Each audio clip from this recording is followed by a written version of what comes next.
In the next few months, we want to start the process of producing digital CFOs to people that want to have CFOs, and we also want to encourage people that have statutory right of O, which is grant, to come and process for the digital CFO.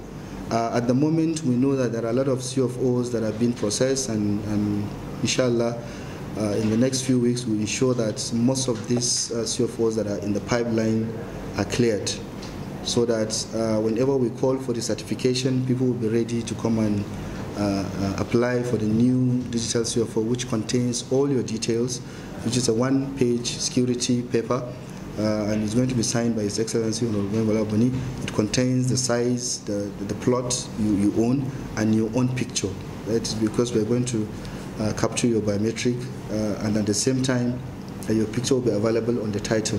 So that will also give opportunity to people that want to seek loan from banks or whatever financial organization to help in their means of livelihood to obtain such such loans from banks or any other financial organization, because it will serve as collateral to a lot of people. From January to date, we've been having numerous types of training across our technical departments, from survey to cadastral to land administration to town planning. All of these trainings have been going on, I think, from the first or second week of January till date. As I speak to you right now, there is training going on. I'm also going on another training tomorrow, which is the 15th of February. And then on the 17th and 18th of this month, the state government has procured a state-of-the-art equipment worth millions of naira. And then the company that actually sold the equipment is coming in to train our surveyors on how to use such facilities. So a lot of things are changing gradually, and I hope and believe that in the next few weeks we're going to have a town hall meeting with the emirate councils and local government chairpersons to inform them of the need to actually key into these administration's reforms in land administration.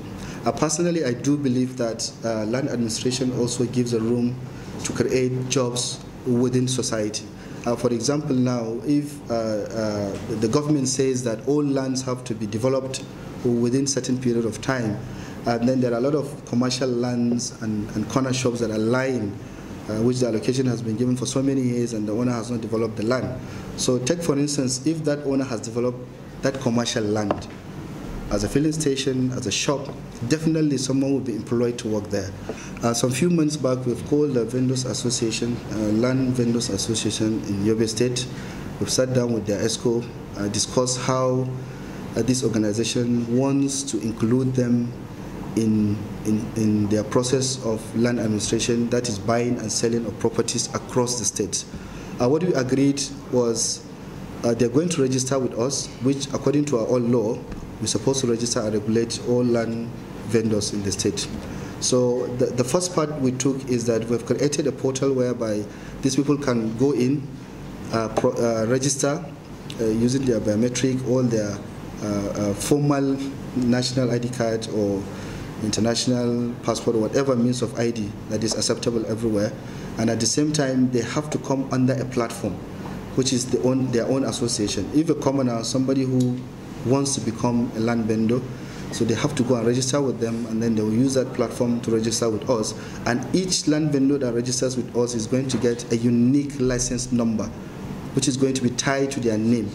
And that will be generated automatically as your application is approved. So you don't need to come to Yobe to collect your license.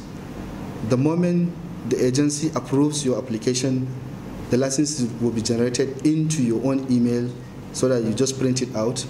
And then you also have to come in and apply for agreement form, so that whenever you buy a land for somebody or you sell somebody else's land, you have to attach your license to the agreement. What we want to do is we want to control fraud within the society and ensure that there is transparent buying and selling of property and land within the state. So after a certain period of time, the license will expire and we'll expect people to come and renew their licenses. So when you come in, we check your history based on the transactions you've carried out previously to see whether you need renewal or not. because that depends on how you behave and how you treat your business. So we want to ensure that we have regulated them and they also become part and parcel of this process. Lawyers and asset valuers as well, we're going to invite them to show them the need for them to register with us, despite the fact that they have their own platform. But if you want to operate as a vendor, whatever status, whether a lawyer or asset valuer in the state, you have to register with us and acquire your own unique vendor's license number. This enumeration entirely is a different project in itself, which the agency oversees. This enumeration was supposed to have taken place since last year, February to July, I think. But because of some technical issues with our co-sponsors, we have to extend the date to January this year. As we speak right now, so many states have not started, some have started. It's across the 36 states, which is going to be overseen and supported by the World Bank. But unfortunately, due to the technical problem I've mentioned earlier, some states have to start on their own, and that is what we did. It was when we started that the World Bank has sent in all the necessary technical assistance. But however, what is going on is that we have right now currently enumerators who are out there collecting people's data from their homes. We want to know the size of land that you live in.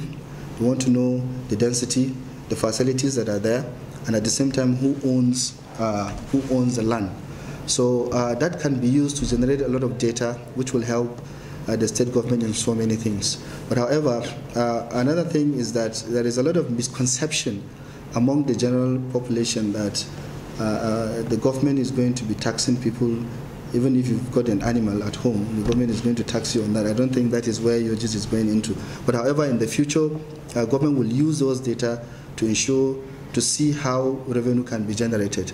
The World Bank has advised that state government can look inwards, considering the financial situation around the world, that land administration will also assist in boosting IGR across states. So this is why we're carrying out the enumeration, and at the same time, if the enumeration finishes, there is a grant that the state will access from the World Bank.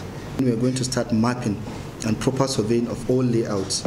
So that's when the cadastral aspect is complete, then we ensure that the street naming and house numbering are also properly captured. That will also help us in generating revenue in the future, that is in the next few years, where all properties are numbered, all streets are known, and the owners of the houses are also known on our database. So when we want to send you a demand notice for ground rent, we just generate it from here because it's already in the database. So at the moment, we've split the project into phases. So that one is coming in the second phase. And currently, what we want to do, you've mentioned the issue of imagery of the state. Honestly, at the moment, we have not done that, but we're going to do it.